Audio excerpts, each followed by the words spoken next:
sección del examen diagnóstico y vamos a pasar con la actividad del día de hoy.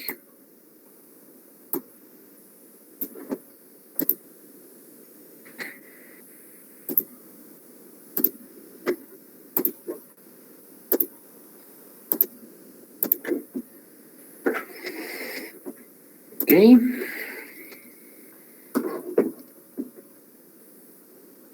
¿Ya visualizan la presentación, jóvenes?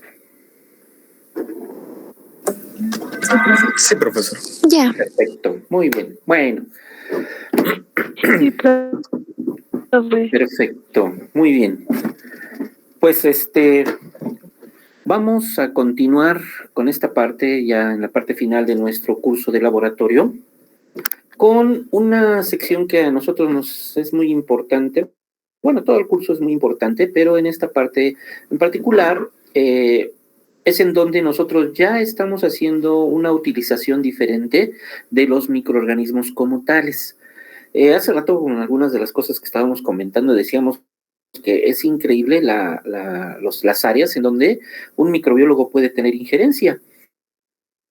Una de ellas es precisamente esta, en lo que es el área de control de calidad, en el área de en donde pues lo que estamos viendo básicamente pues es determinar la calidad de un producto.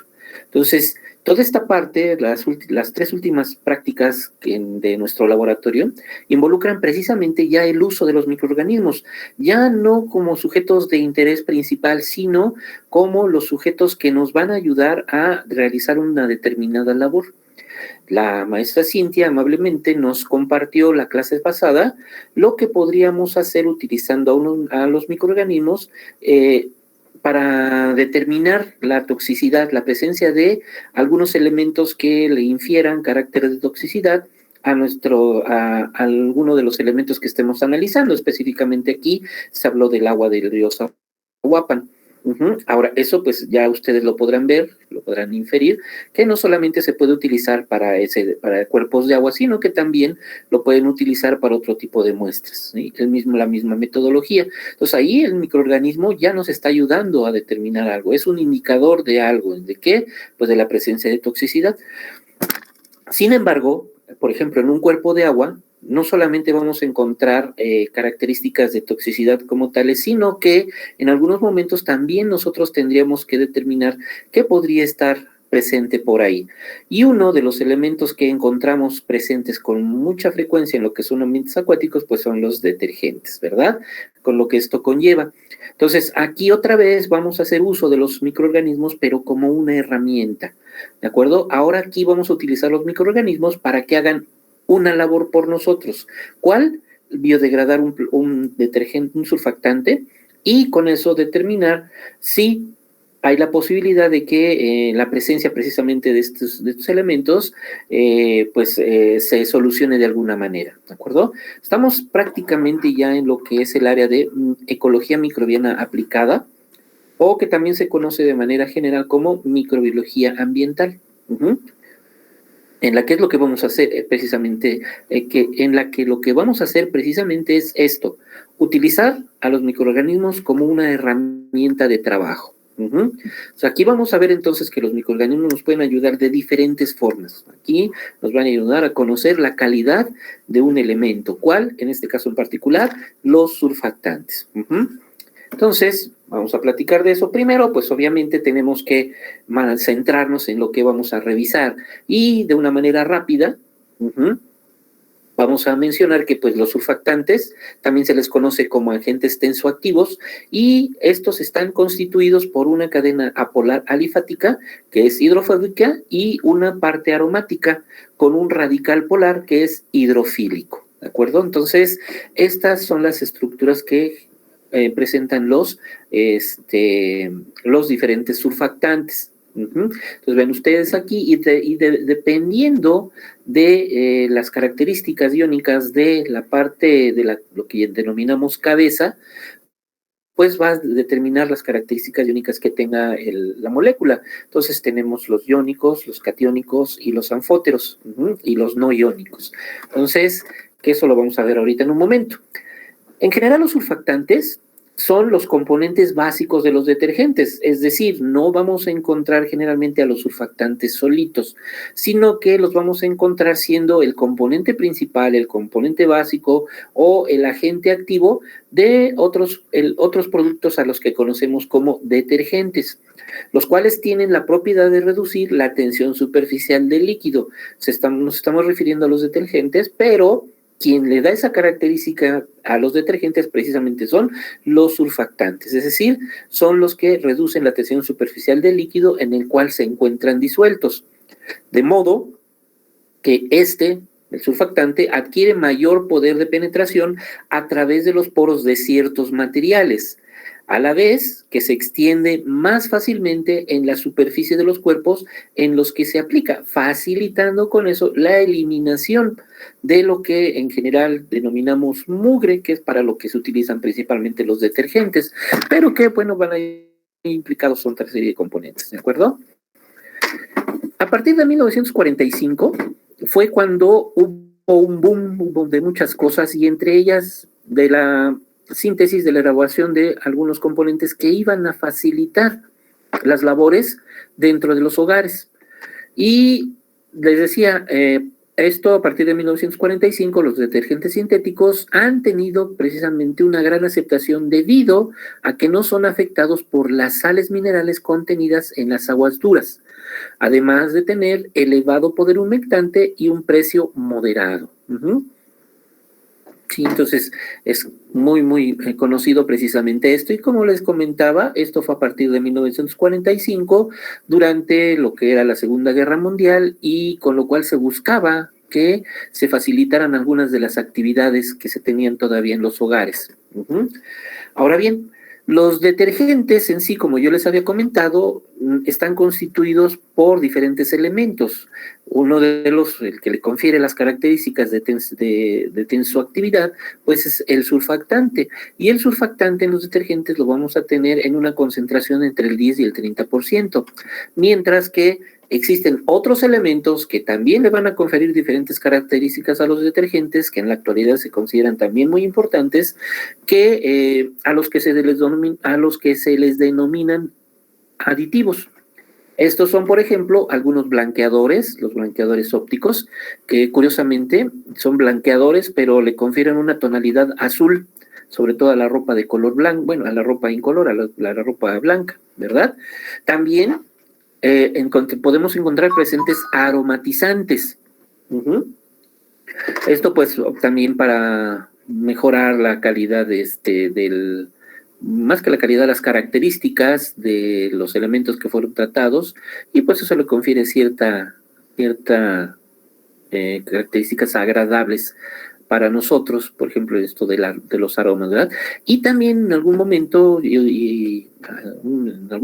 anterior a estas temporadas, se utilizaron enzimas biológicas. También en la actualidad empiezan a utilizarse nuevamente enzimas biológicas que, como ustedes habrán visto en microbiología general, pues las que se utilizan específicamente para la elaboración de detergentes, pues son de origen microbiano, ¿verdad?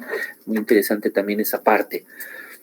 Los surfactantes, como vimos ya en la parte donde estábamos, en la parte inicial, donde vimos cómo estaban estructuradas las moléculas, los surfactantes los podemos clasificar en surfactantes no iónicos, en surfactantes iónicos y anfóteros o anfotéricos. Los no iónicos, pues como su nombre lo indica, no presentan carga. Y entre ellos encontramos uno muy conocido por los microbiólogos, que es el TWIN, que se utiliza mucho para la elaboración de medios de cultivo. También encontramos, bueno, y también para otras cosas a nivel industrial. También tenemos a los surfactantes iónicos, dentro de los cuales, dependiendo de la carga, tenemos dos, que son los catiónicos, que tienen la carga positiva, por ejemplo, sales cuaternarias de amonio, y los aniónicos, que presentan carga negativa, y que son, por ejemplo, los alquilbenzensulfonatos, que son específicamente de los que vamos a hablar durante la práctica. Y por otro lado tenemos los que, dependiendo de las condiciones, sobre todo de pH, presentan características tanto de catiónicas o aniónicas, ¿de acuerdo? Muy bien. Desde el punto de vista ecológico, Uno de los contaminantes encontrados con elevada frecuencia en las aguas residuales pues son los detergentes. Al verterse estos a los cuerpos acuáticos, deterioran su calidad al formar espuma, y esta espuma impide el intercambio normal de gases, ¿sí?, de CO2 y de oxígeno entre la atmósfera y la hidrosfera. Este deterioro ocasiona que se alcancen niveles de toxicidad para la vida acuática y a lo largo del tiempo, en forma indirecta, un fenómeno llamado eutroficación o eutrofización de estos ecosistemas, de los ecosistemas acuáticos, que como podemos ver, y ustedes habrán visto en alguna ocasión, causa también problemas bastante severos. Entonces, ven ustedes, aquí tenemos en la figura número 4, la formación de espumas por la presencia de detergentes, y específicamente los surfactantes, y lo que se provoca la formación de espumas, que estas impiden la difusión de gases entre el aire y el agua. Y por otro lado, a los detergentes, al constituirse como una fuente de nutrimentos de algunos organismos, como por ejemplo los organismos fotolitoautótrofos, entonces favorecen el desarrollo de estos organismos, y esto crea un desequilibrio, un círculo vicioso a través del tiempo. Los nutrimentos que se incorporan a través de los detergentes incrementan la cantidad de algunos nutrimentos que originalmente eran factores limitantes, y que en ese momento, al verse incluidos, pues dejan de ser un factor limitante, se exacerba o hay un crecimiento muy elevado de algunos organismos, por ejemplo aquí en el caso de plantas y otros organismos acuáticos, y esto provoca que haya mucha incorporación de materia orgánica. Recuerden ustedes, son productores primarios, hay una alta aportación de materia orgánica, pero para eliminar esa materia orgánica pues tiene que oxidarse, y eso agota el oxígeno del cuerpo de agua, y entonces se vuelve un círculo vicioso en el que hay mayor incremento, hay mayor organismos de este tipo, fotolitoautótrofos, y esto lleva a que se agote el oxígeno por la incorporación de materia orgánica, y poco a poco el cuerpo de agua empieza a deteriorarse y en algunos casos llegan a desaparecer por completo. Los surfactantes que se emplean en mayor proporción son los del tipo aniónico, como los alquilbenzensulfonatos. Y estos presentan una región aromática con un radical polar, el extremo hidrofílico, y el otro extremo una cadena apolar alifática, el extremo hidrofóbico, ¿de acuerdo? Entonces, eso favorece precisamente la actividad de estas moléculas.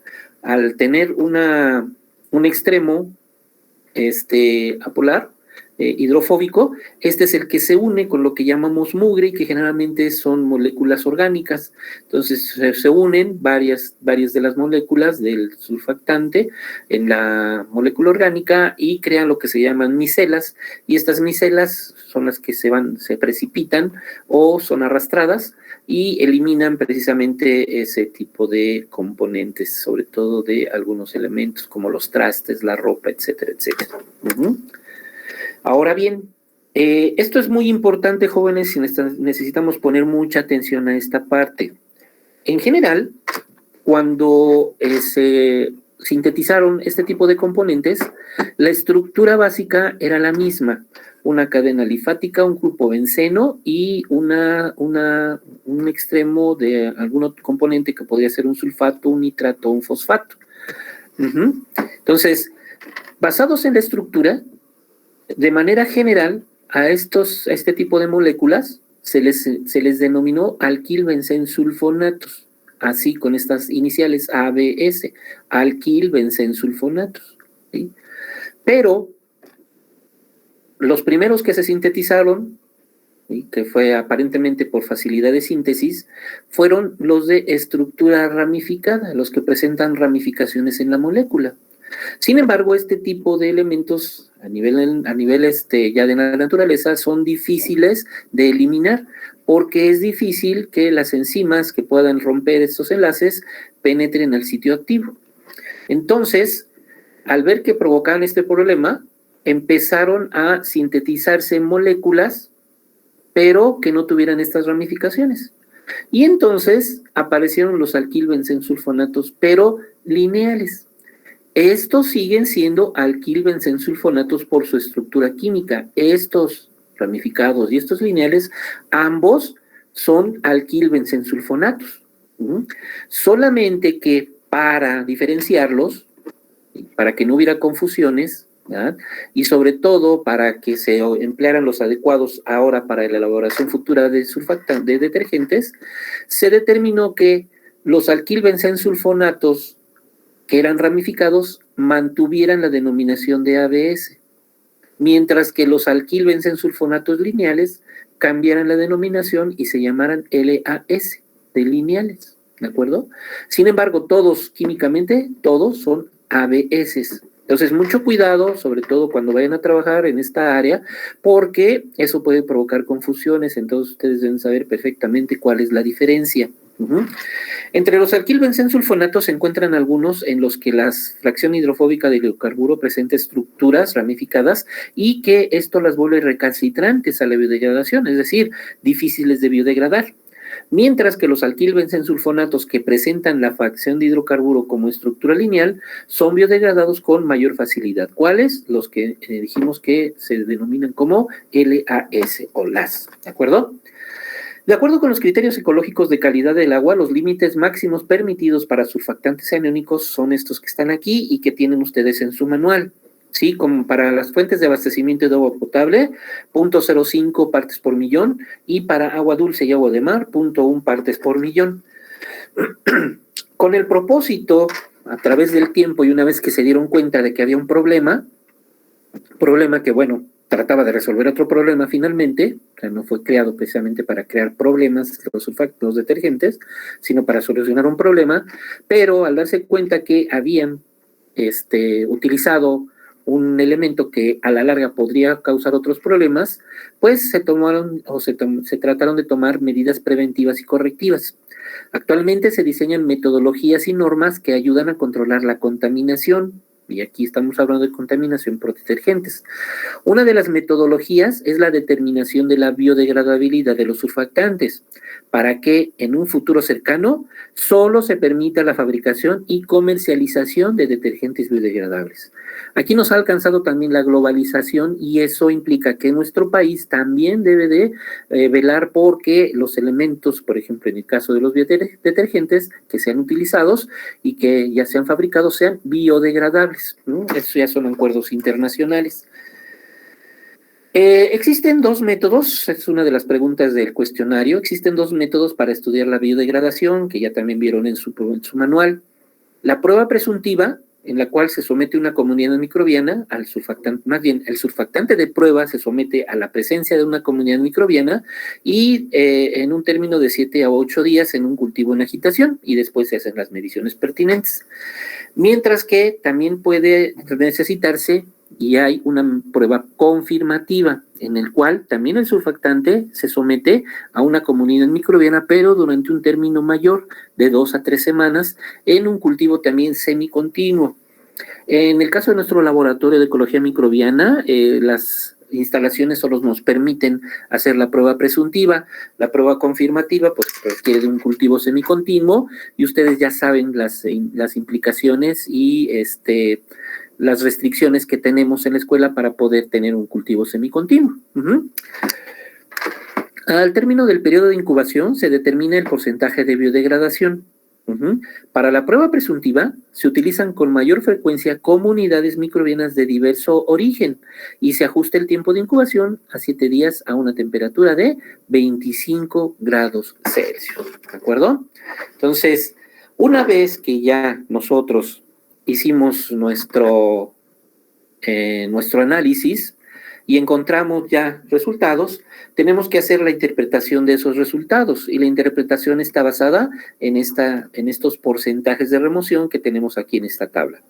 Si la biodegradación del surfactante nos indica que este es removido más del 90%, es decir, hay un porcentaje de remoción mayor del 90%, entonces se dice que el componente tiene el surfactante en este caso en particular, tiene una biodegradación satisfactoria. Mientras que si el porcentaje de remoción en la biodegradación de surfactante está entre el 80 y el 90%, se tiene que someter el surfactante a una prueba confirmativa. Y cuando el porcentaje de remoción de la biodegradación de surfactante sea menor al 80%, entonces se considera que no hay una biodegradación satisfactoria, es decir, la biodegradación no es satisfactoria y por lo tanto se considera que no es biodegradable. Muy bien. Entonces, con eso, más o menos, pues nos damos una idea de lo que vamos a realizar durante nuestra actividad de laboratorio, cuyo objetivo es determinar la biodegradación de un surfactante iónico problema utilizando la prueba presuntiva que marca la norma oficial mexicana AA 39 de 1980. Ya hay ya están trabajando, llevan bastante tiempo ya trabajando, un equipo interdisciplinario para modificar esta norma. Llevan creo que como 15 años trabajando en esto y hay gente, bueno, hay personal también, hay elementos del Politécnico también trabajando en esta área. Esta norma oficial mexicana, como ustedes ya habrán visto en alguna ocasión, esta denominación de NOM indica que esta norma es de aplicación obligatoria, es decir, todos aquellos fábricas, todas aquellas empresas, todas aquellas industrias que produzcan o utilicen detergentes tienen que sujetarse a esta norma para garantizar la biodegradabilidad del surfactante que estén utilizando, del detergente que estén utilizando. Y, sin embargo, esta misma norma oficial indica que en procedimientos recomienda, ahí sí es una recomendación, ahí no es obligatorio, qué procedimientos recomienda para realizar el análisis. Y es ahí donde la norma oficial recomienda el uso de una norma de análisis, que es la NMX AA039 SCFI, que quiere decir de SECOFI, del 2001, en donde en las aguas, para los análisis de aguas, recomiendan la determinación de sustancias activas al azul de metileno en aguas naturales, potables, residuales y residuales tratadas. Este método de prueba cancela uno anterior, ¿de acuerdo? Entonces, la norma oficial mexicana nos dice los intervalos para considerar que es biodegradable o no biodegradable y en la norma mexicana nos indica cuál es el procedimiento para hacer la determinación y cuantificar el porcentaje de biodegradación. Necesitamos para esta prueba, pues muchas cosas. Necesitamos un soporte universal, un anillo de hierro, un embudo de separación, gradillas, tubos de ensayo estériles. Necesitamos soluciones, por ejemplo, necesitamos necesitamos una solución de azul de metileno, una solución reguladora que se conoce como solución de lavado. ¿Qué más necesitamos? Necesitamos una base fuerte. En este caso utilizamos una solución de hidróxido de sodio 1 normal y necesitamos un ácido fuerte también, que en este caso es ácido sulfúrico, también uno normal. Necesitamos fenoftaleína, y matrices Erlenmeyer, etcétera, etcétera. Ese es como material de trabajo. Dentro de lo que es el material biológico, aquí vamos a utilizar un elemento muy importante, muy interesante, y que pues a veces es difícil de obtener ya dentro de la Ciudad de México, pero que pues nosotros todavía tenemos oportunidad de proporcionárselos, pero que además debe tener ciertas características. Nos estamos refiriendo a lo que se conocen como lodos activados. Más adelante, cuando veamos cómo funciona una planta de tratamiento de aguas residuales, veremos que en estas existen diferentes fases. Está la etapa preliminar, la etapa primaria y la etapa secundaria. En la etapa secundaria, en tratamiento secundario, es en donde entran el agua residual en contacto con lo que son los lodos activados. Los lodos activados son esto que ven aquí. No crean ustedes que es un lodo como tal, como el que jugamos de chiquitos y hacíamos tortitas. No, en realidad es una suspensión formada por una gran cantidad de flóculos, y en los flóculos encontramos una microbiota muy, muy particular. O sea, aquí tenemos diferentes muestras de lodos activados. El que se considera de mejor aplicación es el que está en medio, el primero, se dice que solamente es licor, así le llaman al sobrenadante, y el otro está, si ven ustedes, está como que muy cargado, pero además se ve como si tuviera mucho aire. Este es unos lodos activados que no funcionan bien, tienen una mayor concentración de crecimiento de hongos, entonces no son muy útiles para los procesos que se requieren.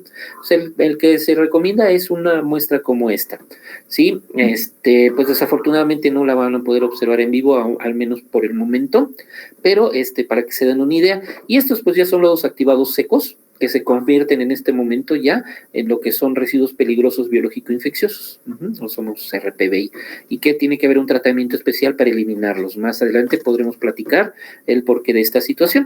Entonces, el material biológico, lodos activados que tengan estas características, ¿de acuerdo?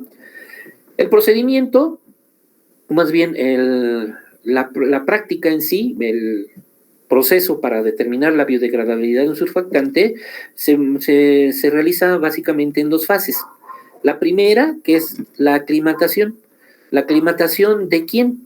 De los microorganismos, los que queremos nosotros utilizar. ¿Cómo se realiza la aclimatación? Bueno, la aclimatación es muy sencilla. Nosotros ponemos un matraz Erlenmeyer, tenemos un matraz Erlenmeyer, en el cual ponemos 100 mililitros de medio basal. Obviamente se esteriliza y todo lo que se necesite para garantizar nuestro trabajo microbiológico. Y una vez que ya tenemos este medio basal, ¿verdad? A este medio basal le vamos a adicionar 1 mililitro de lodos activados, de los lodos que hayamos colectado recientemente en una planta de tratamiento de aguas residuales, y un surfactante, ¿sí? A una concentración de 30 en cantidad suficiente para que quede una concentración final de 30 miligramos por litro, aproximadamente también, no es tan justo, ¿sí? Entonces, aquí también, si ustedes se fijan, estamos haciendo mucho de lo que nos platicaban que se hacía en algunos procedimientos en nuestro curso de microbiología ambiental. ¿Se acuerdan qué es un medio basal? ¿O por qué estamos usando aquí un medio basal?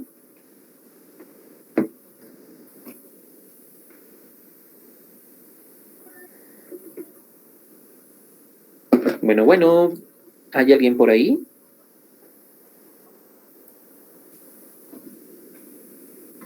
No me digan sí, aquí estamos. ¿Ah, sí? Ay, pensé que había tenido cerrado mi micrófono y ya me espantaron, ¿eh? Bueno, ¿alguien recuerda qué es un medio basal? Rápidamente.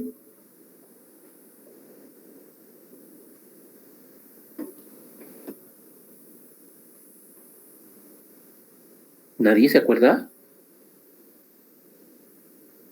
¿Nadie se acuerda? Van a tener que repasar todo eso, jóvenes. Lo tenemos que manejar ya de una forma muy fluida para avanzar con lo que viene. Y pues todavía en otros cursos más adelante también tienen que hacer uso de esos conocimientos y van a tener que hacer uso de conocimientos ahora de ecología microbiana también. Bueno, búsquenle cuál es el medio basal, en qué características debe de tener, por qué se le llama medio basal, ¿de acuerdo? Aquí lo pueden deducir, pues, pero pues búsquenlo para que vean específicamente qué concepto les dieron de lo que es un medio basal, ¿vale? Y aparte de eso, aquí también, si ustedes se fijan, lo que estamos haciendo es una selección, ¿de acuerdo? ¿Una selección de quién? De los microorganismos que nosotros necesitamos, es decir, ¿de quiénes? De microorganismos que tengan la capacidad de utilizar los surfactantes. ¿Cómo utilizan los microorganismos al surfactante? Pues lo utilizan como fuente de carbono, ¿de acuerdo? Entonces, si se fijan aquí, lo que es la aclimatación realmente es un acondicionamiento de los microorganismos, una selección, y sometido a varias presiones de selección. Una de las presiones de selección la da el medio basal y la otra la del surfactante. Acuérdense a lo que le llamaban presiones de selección en microgeneral también. Bueno, una vez que ya tienen preparado su matraz con el medio de cultivo y ya le pusieron los lodos activados, todo esto en condiciones asépticas, ¿de acuerdo? Y le ponen el surfactante, ahora ponen a agitar su matraz en un agitador orbital tal a 225, entre 225 y 250 revoluciones por minuto, a temperatura ambiente prácticamente, no es necesario que sea estrictamente a 25 grados Celsius, puede ser a temperatura ambiente, durante 72 horas. ¿Qué va a suceder con la microbiota de los lodos activados en esta fase? ¿Qué le va a suceder? ¿Qué creen ustedes que pase con la microbiota de los lodos activados?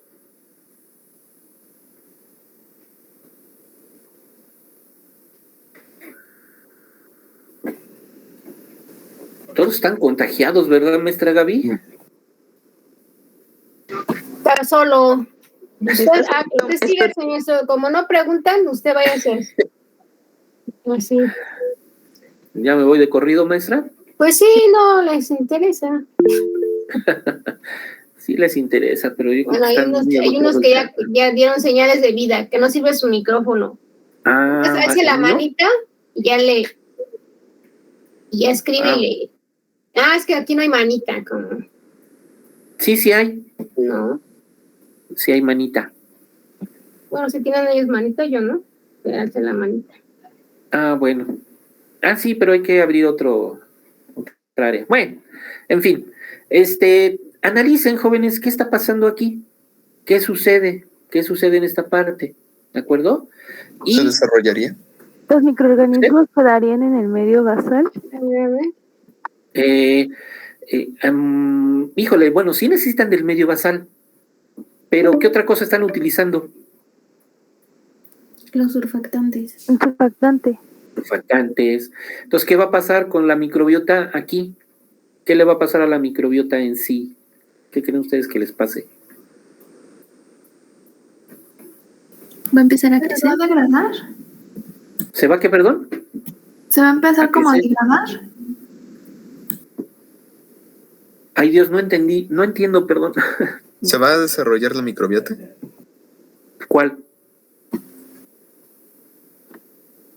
La que sí pueda utilizar a los surfactantes. Exactamente, perfectamente bien contestado. La que pueda utilizar al surfactante como fuente de carbono. ¿Vale? Entonces, ¿qué estamos haciendo? Estamos seleccionando a los microorganismos que nos van a ayudar. ¿De acuerdo? Eso es lo que hacemos con las presiones de selección, los vamos seleccionando. De tal manera que para asegurarnos que los que están permaneciendo sean los que utilicen al surfactante como fuente de carbono, pues entonces los sometemos a una segunda fase de aclimatación. Entonces, de la primera fase de aclimatación, ahora tomamos 1 mililitro y volvemos a poner en medio de cultivo basal y otra vez con surfactante como única fuente de carbono. Y lo dejamos otra vez 72 horas a 25 grados Celsius. Y entonces, con esto, casi estamos asegurando al 100%, digo casi porque nunca podemos asegurarlo al 100% cuando estamos trabajando con organismos vivos, que estén utilizando, sean capaces, los microorganismos que estén aquí sean capaces de utilizar el surfactante como fuente de carbono. Esta segunda fase de aclimatación se puede mantener a partir de aquí, haciendo transferencias semanales. Lo que nosotros generalmente hacemos es que siempre lo preparamos para las prácticas cada semestre, y no los mantenemos de un semestre a otro.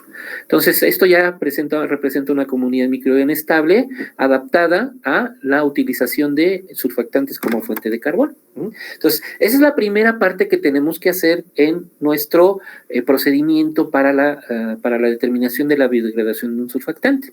Entonces, ya tenemos nuestra microbiota aclimatada, seleccionada, ¿de acuerdo? Ahora vamos a hacer el proceso, o nos vamos a preparar para hacer el proceso de biodegradación. Para eso, lo único que tenemos que hacer, lo único que necesitamos es un matraz Erlenmeyer con otra vez medio basal, sin surfactante. Aquí se alcanza a ver, ven en esta etiquetita, S sobre S quiere decir sin surfactante, ¿sí? Así lo pedimos, ¿de acuerdo? Pues nosotros le vamos a poner el surfactante de prueba. Entonces, y además de eso, necesitamos nuestros lodos activados. Entonces, los lodos activados aclimatados ya los tenemos y vamos a adicionar 1 mililitro de los lodos activados en nuestro matraz Erlenmeyer con el medio basal. Una vez que ya tenemos esto, ¿verdad? Una vez que ya tenemos esto, ahora, ¿sí? Vamos a probar algunos surfactantes. Estos surfactantes son los que ya tenemos preparadas también las soluciones en el laboratorio para proporcionárselas y que ustedes determinen si son o no son biodegradables. Sí, están marcados como ABS y está a una concentración de 3.03 miligramos por mililitro.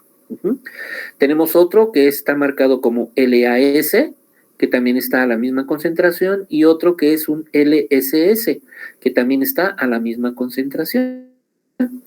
Y como generalmente tenemos 8 equipos por sección, en cada sección 2 equipos van a trabajar con el ABS, 2 equipos con el LAS y 2 equipos con el LSS, y 2 equipos van a trabajar con el blanco. Luego le dicen, ay, es una injusticia que trabajen con el blanco esos equipos o cualquier equipo. No, en realidad su trabajo es tan importante como el de los que se les pone el surfactante. Sin el blanco no podemos hacer la lectura al final, o al menos una lectura confiable, ¿sale? Entonces, una vez que ya preparamos nuestro frasco, nuestro matraz Erlenmeyer con el medio basal, poniéndole 1 mililitro de los activados, ahora a nuestro matraz, va a haber un matraz por cada equipo, le vamos a poner 1 mililitro de la solución de surfactante que nos haya tocado. Entonces, la que nos haya tocado, le ponemos 1 mililitro. Si ustedes hacen cuentas, aquí en este matraz tenemos 100 mililitros de medio de cultivo. Si le ponemos 1 mililitro a esta concentración, al final debemos de obtener una concentración muy cercana de 30 miligramos por litro del surfactante que hayamos adicionado. Entonces, eso lo hacemos. Ahora, aquí hay algo interesante que siempre comentamos. ¿Qué notan ustedes aquí? ¿Creen ustedes que estén trabajando en condiciones asépticas aquí? ¿Aquí en la imagen? No, nos faltan guantes. ¿Nada más les faltan guantes? Es que también debe estar un mecherito, ¿no? Ándele, debe haber un mechero y no hay un mechero. ¿Cómo? Si a cada rato les decimos y los regañamos porque no están trabajando con un mechero y cerca de un mechero. Fíjense que yo siempre les comento, y esto ya queda sujeto también a cada profesor, también tiene su opinión, yo les comparto la mía. Yo en lo particular les pido que trabajen en condiciones asépticas por procedimiento. Nosotros somos microbiólogos y por procedimiento, aquí mientras estemos trabajando para hacer un análisis microbiológico, yo les pido que sí lo hagan en condiciones asépticas. Pero ustedes mismos díganme, ¿será necesario que trabajemos en condiciones asépticas aquí?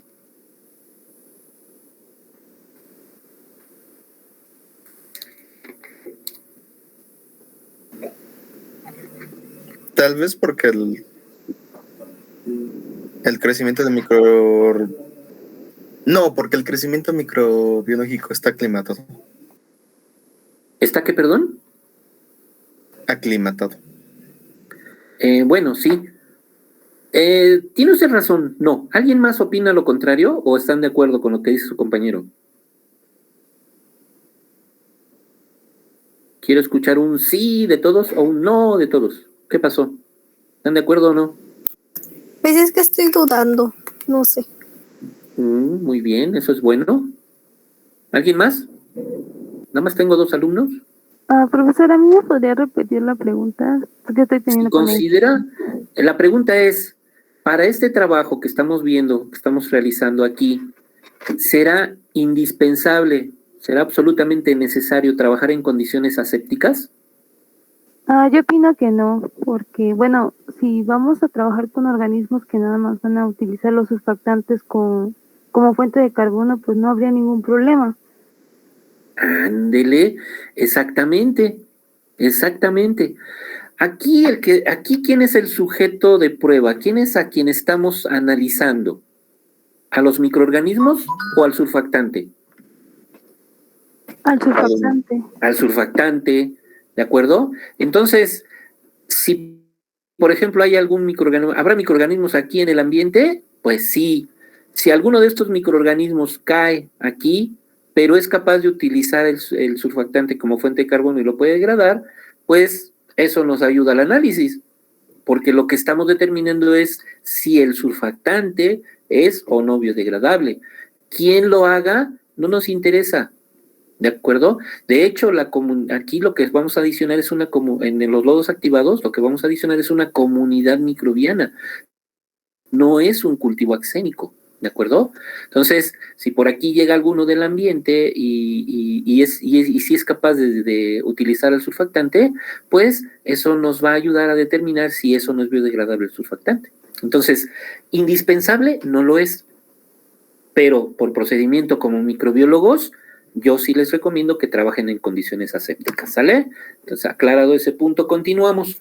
Una vez que ya terminaron ustedes de preparar sus matraces, pues vamos a tener algo como esto que está aquí. Cada equipo va a tener un matraz diferente, ¿de acuerdo? Entonces, vean ustedes, aquí tenemos diferentes tratamientos. Este es LSS, este es LAS y este es un ABS. ¿De acuerdo? Entonces, noten las diferencias también. Ahorita vamos a platicar por qué quiere decir esto, ¿no? Pero en un principio, si ustedes son observadores, que debemos de serlo, nuestra carrera se requiere mucho ser muy observadores, lo que van a ver al momento de terminar de hacer la preparación de sus matraces es este fenómeno.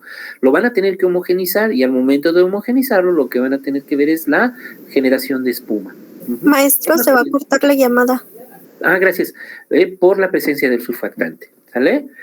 Entonces, continuamos. Permítanme tantito.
Muy bien, vamos a continuar entonces con nuestra presentación.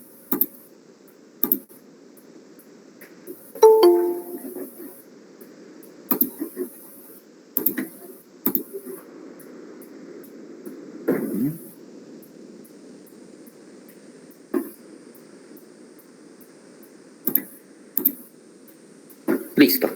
Bueno, entonces estábamos comentando, una vez que terminan ustedes de preparar sus matraces, los tienen que homogenizar y tienen que ver este fenómeno, ¿de acuerdo? Entonces, eso hay que tomarlo muy en consideración. Ahora,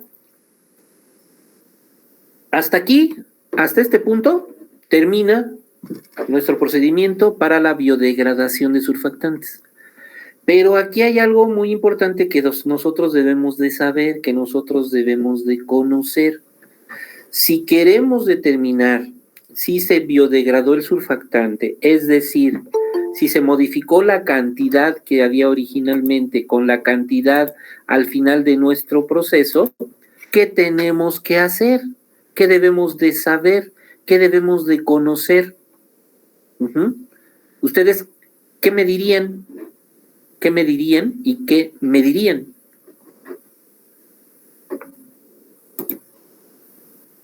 ¿Qué es indispensable conocer para poder saber si se biodegrada o no se biodegrada el surfactante? La estructura. Bueno, esa incluso la podríamos inferir al final, dependiendo de los resultados. Pero ¿cómo podrían ustedes decirme? Sí se degradó, sí desapareció, sí se utilizó. ¿Cómo La podríamos cantidad saber? La formación de burbuja.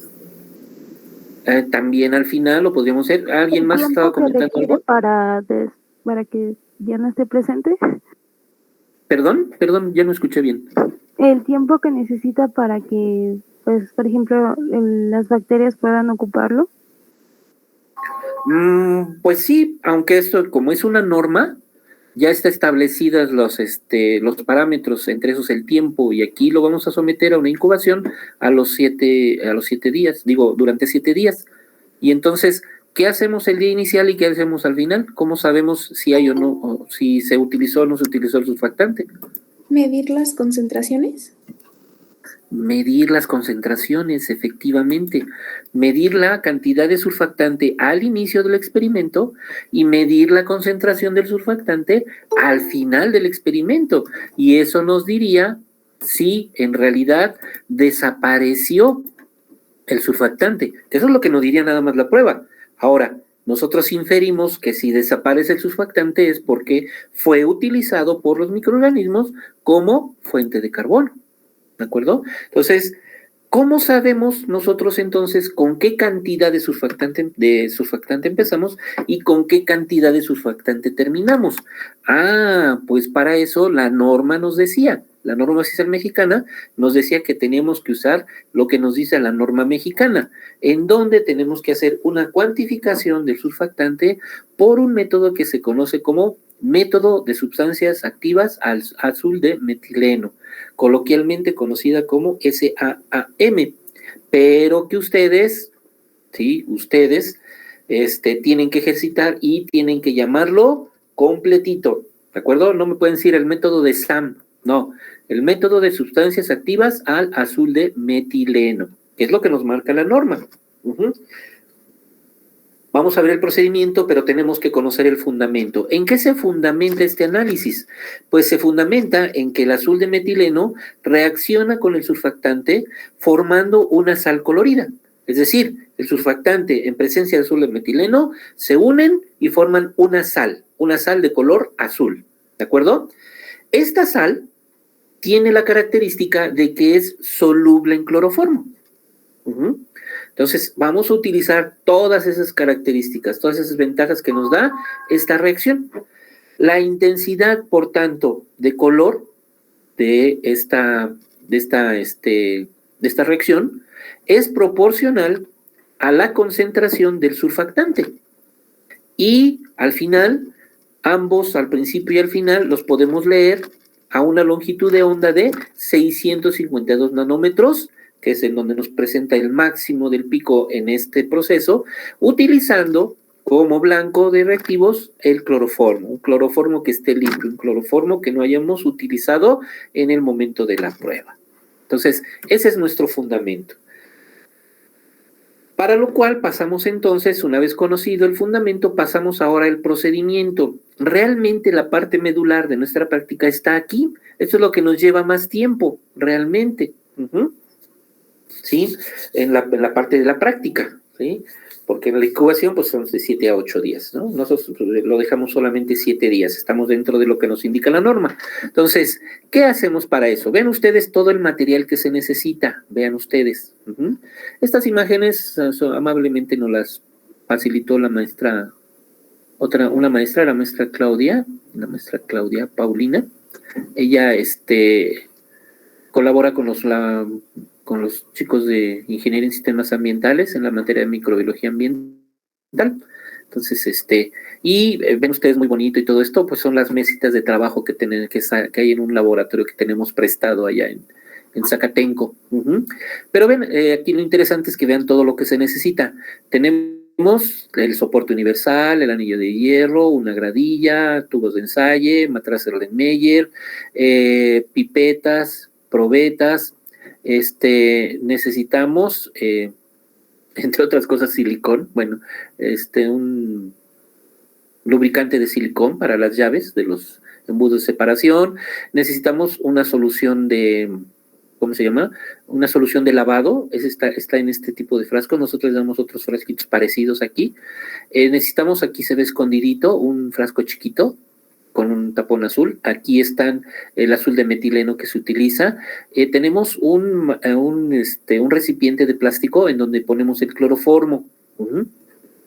Y tenemos aquí frascos goteros, uno con solución indicadora de fenoftalina, otro con una solución 1 normal de hidróxido de sodio, otro con una solución 1 normal de ácido sulfúrico, y creo que es todo lo que necesitamos. Ahora, algo muy importante, antes de empezar a trabajar, tenemos que marcar nuestro frasco en donde está el cloroformo. Entonces, este frasco les ponemos la cantidad de cloroformo que van a utilizar, entre 100 y 120 mililitros aproximadamente.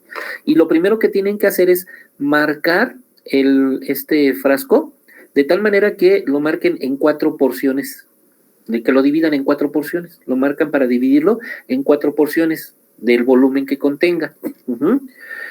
Porque hay una pequeñísima modificación que hacemos por ahí y entonces solamente hacemos 3 extracciones y para cada extracción utilizamos una cuarta parte del cloroformo. La última cuarta parte la utilizamos para aforar al final el embudo, el frasco volumétrico, el matraz volumétrico, en el cual recolectamos al final todos los extractos clorofórmicos. Entonces, ya una vez que tengan todo eso, ya prepararon su material, ya lo tienen listo para trabajar, entonces, y ya marcaron su frasco con cloroformo, entonces empezamos a trabajar. Lo primero que tenemos que hacer es, en este momento de inicio, transferir 2 mililitros del matraz para biodegradación al embudo de separación. Entonces, transferimos 2 mililitros. Puede ser en condiciones asépticas o en condiciones no asépticas o sépticas, ¿de acuerdo?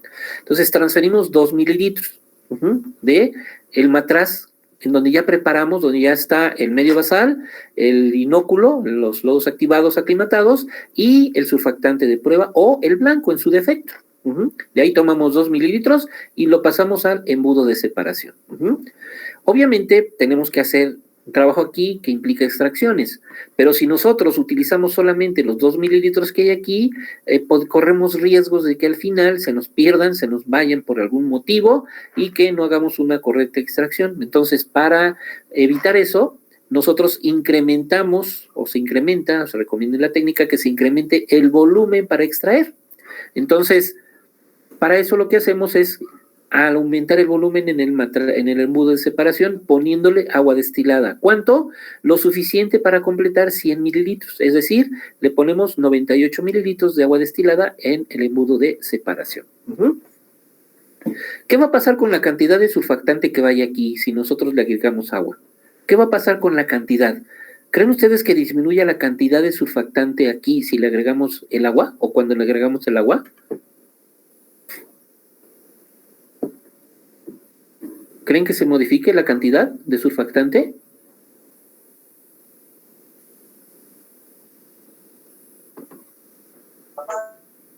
No.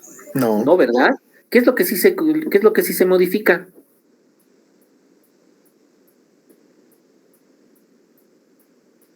Solo se modifica el volumen. Se modifica el volumen y al modificar el volumen, lo que vamos a modificar va a ser la concentración. Pero la cantidad total de surfactante que vaya aquí, esa no se va a modificar. Entonces, se conserva la cantidad de surfactante ahí, ¿de acuerdo? Entonces, aunque le pongamos agua, ¿sí? Aunque digamos que lo estamos diluyendo, la cantidad total de surfactante no se modifica. Lo que se modifica al final sería la concentración, pero eso no nos interesa ahorita. Entonces, ya le pusimos agua hasta aproximadamente alcanzar 100 mililitros, ¿sale? Entonces, ya se lo pusimos. Ahora, el siguiente paso es tratar nuestra solución para poder hacer correctamente extracciones. Uno de los principales factores que se ve que provoca errores en la extracción del surfactante es el pH. Por lo tanto, debemos de ajustar el pH. hacer neutro el pH. No vamos a hacerlo de tal manera estequiométricamente, sino que lo hacemos de una manera un poquito gruesa, pero que es la recomendada también por la técnica y que es muy eficiente. Entonces, ¿qué es lo que hacemos? Le vamos a agregar a nuestro embudo de separación 2 a 3 gotas de indicador de fenoftaleína. Y una vez que hagamos esto, lo homogenizamos, pero no vamos a tapar el embudo de separación y agitarlo, invirtiéndolo. No, aquí la agitación va a ser rotatoria, ¿sí? Yo sé que muchos de ustedes no lo saben, pero a lo mejor lo han visto en películas o se los han platicado.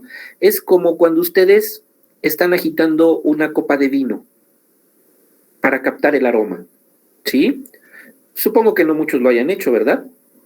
Pero se los habrán platicado. Entonces, así es como se hace esta agitación, ¿de acuerdo? Una vez que homogenizaron la solución con la fenoftaleína, le van a adicionar gota a gota hidróxido de sodio. ¿Qué va a suceder con la solución? Pues al tener el indicador de fenoftaleína y adicionar hidróxido de sodio, ¿qué va a suceder? Va a virar la solución de incolora a una tonalidad rosa.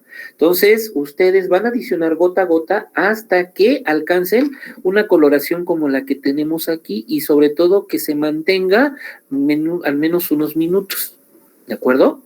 Una vez que ya tienen esto, ya están garantizando que su sistema está alcalino. Ya, aquí no sabemos si está alcalino o, bueno, antes de agregar el indicador de fenoftaleína, no sabemos si la solución es alcalina o ácida. Al adicionarle el indicador, si estuviera alcalina, se pondría rosa. En principio, la mayor parte de las veces no se pone de color rosa, pero para garantizar que se alcalinice nuestro sistema, por eso le agregamos el hidróxido, para ahora sí tener un indicador fehaciente de que ahora sí el sistema está alcalino. Y ahora fácilmente lo podemos llevar a la neutralidad. ¿Con qué? Si estamos utilizando una sal fuerte, una base fuerte, vamos a utilizar un ácido fuerte también, y entonces aquí utilizamos ácido sulfúrico 1 normal. Y también le vamos a adicionar gota a gota, ¿de acuerdo? Hasta que desaparezca la coloración rosa. Entonces, generalmente con una gota es más que suficiente. Entonces, le adicionamos una gotita, lo homogenizamos y si sucede esto, en ese momento, en este punto, ahora sí podemos garantizar que nuestra solución está neutra. ¿De acuerdo? Una vez que ya se neutralizó el sistema, ahora vamos a empezar a hacer la extracción del surfactante presente. Para eso le vamos a poner la solución de azul de metileno. Ya está preparada, ahí se tiene el reactivo, el colorante que está en polvo, se hace una solución que se llama solución madre, o sea, una solución concentrada, y a partir de ahí se hace una dilución para obtener la solución de trabajo. Lo que hacemos es tener ya la solución de trabajo lista, y pues para agilizar la práctica, las maestras sobre todo amablemente, lo que hacen es poner exactamente los 25 mililitros que se requieren en un frasquito. Entonces, en este frasquito se ponen los 25 mililitros y ustedes lo único que tienen que hacer es trasvasarlo a su embudo de separación. Entonces, se agregan los 25 mililitros de azul de metileno. Una vez que agregaron el azul de metileno, ahora ven ustedes, tienen que ponerle el cloroformo para hacer la primera extracción. Entonces, decíamos que ya habían ustedes marcado su frasco de tal manera que dividieran en 4 porciones iguales el contenido, el volumen de cloroformo. Entonces, adicionan la primera porción de cloroformo y agitan enérgicamente, no de manera violenta, pero sí enérgica. Esto lo hacen durante aproximadamente 1 minuto y después, como es cloroformo, esto provoca que se generen gases, tienen que liberar esos gases, ya lo saben hacer ustedes como químicos que ya son, y para eso lo único que tienen que hacer es invertir su embudo de separación y abrir la llave para que todo el vapor generado durante la agitación, ¿sí?, salga. Obviamente esto, recuerden, tienen que hacerlo hacia donde no esté ninguno de sus compañeros, si no después lo acaban durmiendo. Bueno, entonces esta agitación enérgica Bueno, después de eso, dejan reposar el embudo de separación y esperan a que se separen las fases. Una vez que ya se separaron las fases, la fase orgánica, la fase clorofórmica, la vamos a extraer. Le quitamos el tapón al embudo de separación y extraemos o trasvasamos la fase clorofórmica, la fase orgánica, en un matraz Erlenmeyer. Y ahí lo colectamos. Este proceso desde aquí, desde el punto 8 hasta el punto 10, lo hacemos 2 veces más, de tal manera que vamos a ocupar 3 partes del cloroformo y nos debe de quedar una cuarta parte para al final hacer las, ¿cómo se llaman? Los aforos, ¿de acuerdo? Aforar. Entonces se repiten 2 veces más del paso 8 al paso 10 y una vez que hacemos eso, pues ahora, como no tenemos otros embudos, tenemos que enjuagar nuestros embudos que tenemos ahí. Entonces la técnica dice que hay que pasarlo a otro embudo de separación, pero pues no tenemos otro, a veces luego ni completamos los que se necesitan. Entonces el embudo que tenemos lo vamos a enjuagar. Tiramos la solución acuosa con azul de metileno, enjuagamos con una poquita de agua de la llave el embudo y al final con una poquita de agua destilada lo terminamos de enjuagar. Entonces hay que cuidar que no pase agua a través del pistilo.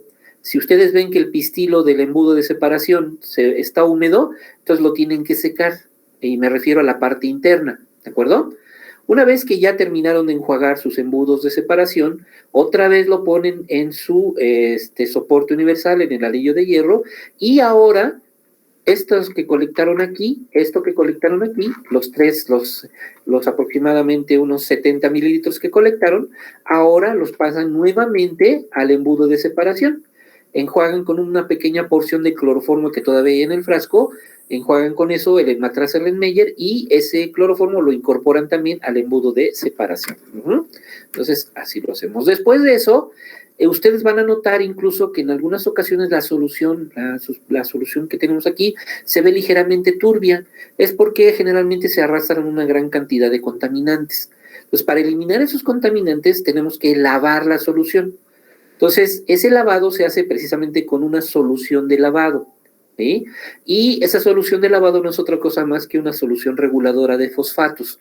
Y lo que hacen es verterlo completo, se les proporciona un frasco, dice aquí que deben ser 50 mililitros, así marca la técnica, y entonces las maestras también, amablemente también, ya midieron 50 mililitros de esta solución de lavado para que durante la práctica ustedes nada más lo viertan en su embudo de separación. Entonces, una vez que ya adicionaron la solución de lavado, ahora hacen otra vez una agitación, pero ahora no es para separar, sino para lavar. Vean ustedes, en muchas ocasiones lo que pasa es que pasó más cloruro de azul de metileno sin reaccionar y entonces se recupera o se vuelve a pasar a la fase acuosa durante el lavado. Lo dejan que se separen las fases y la fase clorofórmica la van a recuperar ahora en un matraz aforado, ¿de acuerdo? Un matraz volumétrico de 100 mililitros.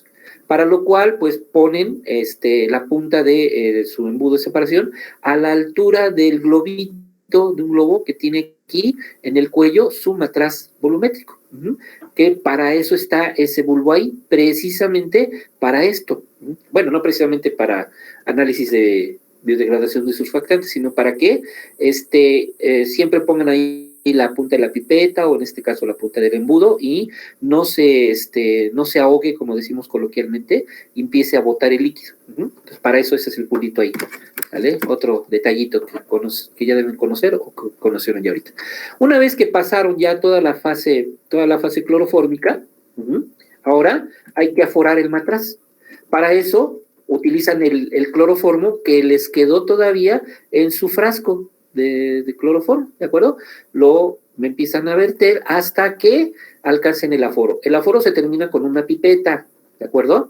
Y después de eso, pasan ustedes a hacer la lectura al espectrofotómetro a 652 nanómetros, para lo cual se les proporcionan celdas en este caso celdas para Spectronic, pueden ser también celdas de las cuadraditas pequeñitas para otro tipo de espectrofotómetros, y hacen la lectura correspondiente de la longitud de onda. Al final, registran ustedes la longitud de onda, bueno, la lectura que tuvieron a esa longitud de onda, y el cloroformo de la celda lo regresan a el matraz aforado y nos regresan el matraz aforado con el cloroformo, ¿de acuerdo? Nosotros lo reusamos, ¿sí? Entonces no lo tienen que regresar así, ¿sí? Eso mismo, bueno, eso lo hacemos al principio para saber qué cantidad de surfactante tenemos de inicio. Pero también después lo llevamos a incubar y tenemos que ver qué cantidad de surfactante nos queda al final. Para eso también volvemos a tomar nuestros matraces ya después de que estuvieron incubados en agitación y podemos otra vez tratar de homogenizarlo. Vean ustedes, realmente esta fotografía es de los matraces después de los 7 días de incubación.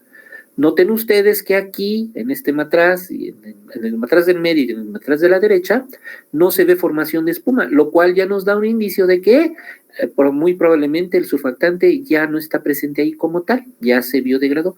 En cambio, este de acá, que es una ABS, aparentemente no se biodegradó, ¿vale? Después de los 7 días, volvemos a hacer todo el procedimiento para, al final, obtener la lectura de nuestra solución. Volvemos a hacer el método de SAM, pero para eso, perdón, pero para eso hay que tomar en consideración precisamente esto que tenemos aquí. Si aquí aparentemente no se degradó el surfactante, ¿sí? Lo más seguro es que tengamos que mantener la alícuota que tomamos para hacer la determinación. Ay, perdón. Pero si por otro lado aparentemente se degradó el surfactante, entonces quiere decir que si se degradó, puede haber desaparecido por completo o puede haber quedado en muy baja concentración. Por lo tanto, para poder hacer una lectura confiable, tenemos que incrementar el volumen de la alícuota que vamos a tomar para hacer la extracción. Y al final hacer la solución y la lectura, ¿sale? Entonces hay que tomar en cuenta eso. Si hay oportunidad, más adelante explicamos específicamente por qué está esto, porque esto viene de esta tabla. Ven ustedes, aquí nos dice que ¿se acuerdan ustedes que al principio decíamos que la concentración del surfactante, si trabajamos en condiciones adecuadas, era de aproximadamente 30 miligramos por litro? Entonces, según esta tabla, 30 miligramos está en este intervalo, por lo tanto, el tamaño de muestra que tenemos que utilizar es de 2 mililitros, ¿sí? Entonces, si estamos considerando que ya se biodegradó, pues ahora necesitamos una muestra mayor porque hay menor cantidad de surfactante, entonces tomamos 20 mililitros. ¿Pero por qué tomamos 20? ¿Por qué no tomamos 50 o algo por el estilo? Eso es en relación con la concentración esperada. ¿Pero por qué esperamos esta concentración? Es lo que si tenemos oportunidad, ahorita ya estamos en tiempo límite, lo explicamos después. ¿Cómo se hacen los cálculos? Esto se hace en 4 fases diferentes, ¿de acuerdo? La primera, más bien en 4 pasos. El primer paso es construir una curva tipo, ¿de acuerdo? Esa curva tipo la vamos a construir con los valores que ya nos dan en nuestro manual. En los apéndices viene la técnica de sustancias activas al azul de metileno y viene esta tabla. Esta es una tabla que ya está ajustada y que está ya está elaborada de tal manera que los valores de aquí ya sean confiables, ¿de acuerdo? Luego también les platico por qué surge esto, por qué se puede utilizar esta tabla como tal. Sin embargo, como es una tabla de resultados experimentales, al principio lo que ustedes van a obtener es una curva de este tipo, sigmoidal, no recta. Entonces, lo primero que tienen que hacer es linealizar la recta. ¿De acuerdo? Y entonces, pues lo pueden hacer con los métodos que ustedes conocen. El método más utilizado es el de la linearización mediante sus calculadoras, y pues si alguien no tiene tiempo y quiere distraerse un ratito, pues lo puede hacer por mínimos cuadrados, el método de mínimos cuadrados, que a lo mejor se los enseñaron en matemáticas. Entonces, con eso construyen una curva tipo. Al construir ustedes una curva tipo, tienen la ventaja de que se obtiene una ecuación, ¿de acuerdo?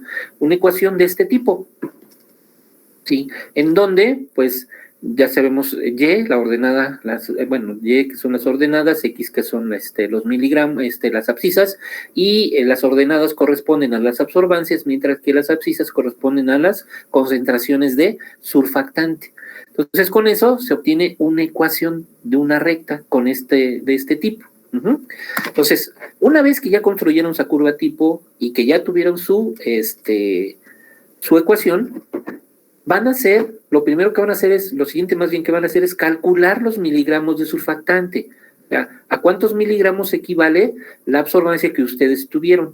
A los 0 y a los 7 días. Entonces, lo que van a hacer es que van a aplicar esta fórmula, pero esta fórmula, ¿de dónde viene? Viene de la ecuación de la curva tipo.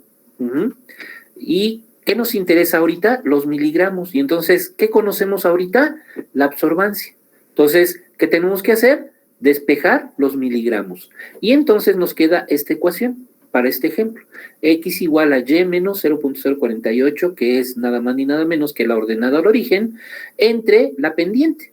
¿De acuerdo? 1.4941. Y les decía yo, lo hacemos para los 0 días y a los 7 días. Entonces, aquí tenemos los cálculos. Para el surfactante a los 0 días nos da 0.626 miligramos y los cálculos del surfactante a los 7 días nos da un resultado de 0.793 miligramos.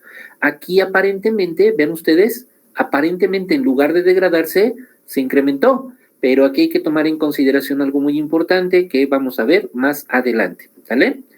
En el blanco hacemos lo mismo, se calculan los miligramos para los 0 días y para los 7 días utilizando la ecuación de la recta despejada. Después calculamos los miligramos por litro de surfactante, ¿de acuerdo? Es el siguiente paso. Para eso ustedes van a utilizar esta ecuación que viene también en su manual y viene también, si mal no recuerdo, en el apéndice, en donde viene la técnica de sustancias activas al azul de metileno. Creo que sí, si no viene en la práctica en sí. También lo tienen que hacer para el surfactante y lo tienen que hacer para el blanco, también lo tienen que hacer a los 0 días y a los 7 días para cada uno, para el surfactante y para el blanco. Entonces, ¿cuál es esta ecuación? Es la que nos dice los miligramos por litro, pero ¿sí? ¿En dónde tenemos que considerar? Los miligramos de surfactante, ya sea a los 0 días o a los 7 días, dependiendo para cuánto estamos haciendo el cálculo, y dividirlo entre el volumen de la muestra. Pero, ojo, aquí el volumen de la muestra tienen que considerarlo, si es para el principio, si es para el final. Al principio, todos utilizamos 2 mililitros de muestra. Y al final, algunos utilizaron 2 mililitros de muestra y otros utilizaron 20 mililitros. ¿De acuerdo? Entonces, aquí es en donde está la diferencia. Vean ustedes, se hacen los cálculos y aquí nos da para el surfactante 31.3 miligramos por litro a los 0 días. Y a los 7 días nos da un valor final de 3.9 miligramos por litro. Para el blanco encontramos 0.085 y 0.99. Entonces, aunque aquí aparentemente por el cálculo de los miligramos se incrementó, esto hay que tomar en cuenta que es en un volumen mayor. Por lo tanto, cuando se hace la operación, nos da el valor correcto. Y vean ustedes, aquí hubo una disminución, ¿vale? Finalmente, se hace nada más el cálculo del porcentaje de remoción, para lo cual en su práctica viene esta fórmula que dice que el porcentaje de remoción va a ser igual a la concentración del surfactante a los 0 días menos la concentración de surfactante en el blanco a los 0 días, menos la concentración de surfactante en el problema a los 7 días, menos la concentración de surfactante en el blanco a los 7 días. Todo esto dividido entre la concentración de surfactante en la muestra a los 0 días, menos la concentración de surfactante en el blanco a los 0 días, y todo esto multiplicado por 100, porque es un porcentaje, ¿de acuerdo? Entonces hacemos la sustitución de los valores que tenemos aquí, que ya tuvimos aquí, y nada más lo sustituimos. Y al final hacemos la operación y nos da un porcentaje de remoción, en este caso de 90.44 para este ejemplo. Al final tenemos que dar el resultado, y entonces tenemos que si el porcentaje de remoción es de 90.44, de acuerdo con los criterios que ya vimos, ¿sí?, se interpreta como una biodegradabilidad satisfactoria, puesto que el valor encontrado es mayor a el 90%.